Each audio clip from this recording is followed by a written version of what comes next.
You can learn a lot from sports fans about dealing with adversity.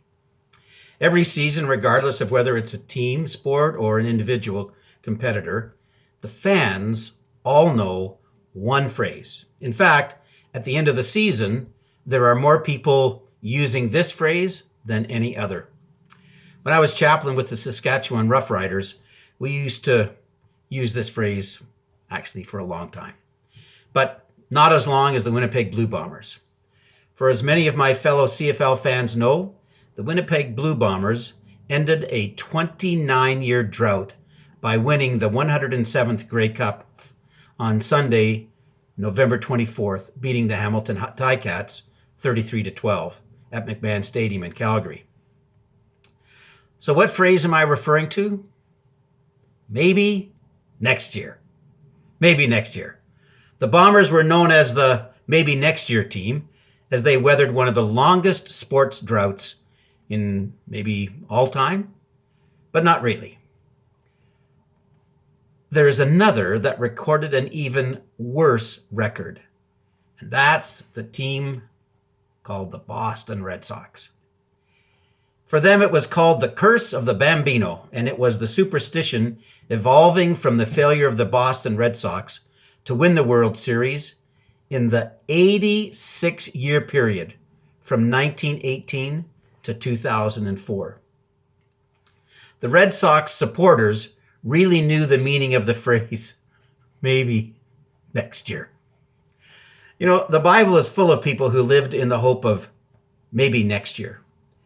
The Old Testament, you can trace the Jewish historic cycle of prosperity to rebellion against God, to persecution and oppression, to repenting and turning back to God.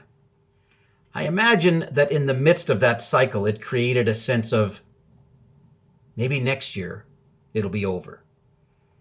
Maybe next year the drought will end, or the famine, or the oppression, or the persecution, or the devastation, or the exile. Maybe next year we will find our deliverance. Maybe next year our Messiah will come. But sadly, he didn't come this year. The Jewish people in the New Testament era were still looking for a Messiah and a deliverer in the midst of their hoping. After 400 years between the last book of the Old Testament, Malachi, and the first book of the New Testament, Matthew, they were looking and wondering, maybe, is this our year? Still wondering if this year would be their year of vindication, their year of release, their year of freedom, their year of triumph, their year of victory. When Jesus arrived on the scene, many of them might have thought, this is our year. That might be why they lined the streets coming into Jerusalem with palm branches, anticipating that their king had arrived. They're like their star player, like the go-to guy, that he'd arrived and this was going to be their year. But you know, crowds are fickle. Fans are fickle. Basically, people were fickle. And so Jesus goes from hero to zero in the course of a few days. He will be betrayed, denied, and crucified.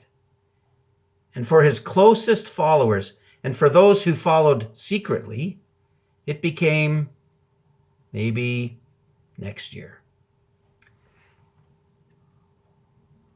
In every season, there's only one team or one individual competitor that can say, this is our year.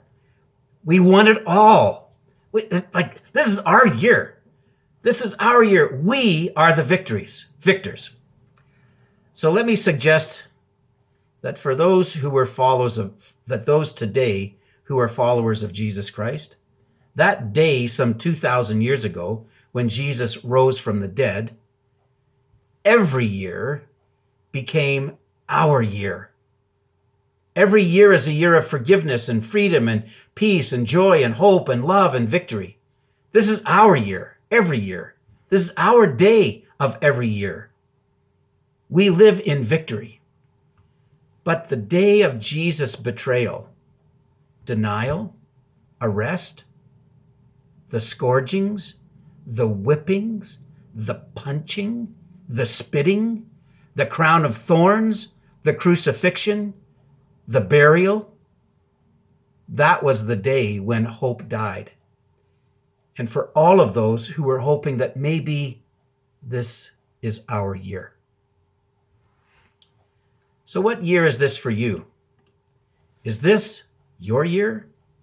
Is this your day, your year for a genuine relationship with Jesus Christ in your life? Or are you still saying, maybe next year?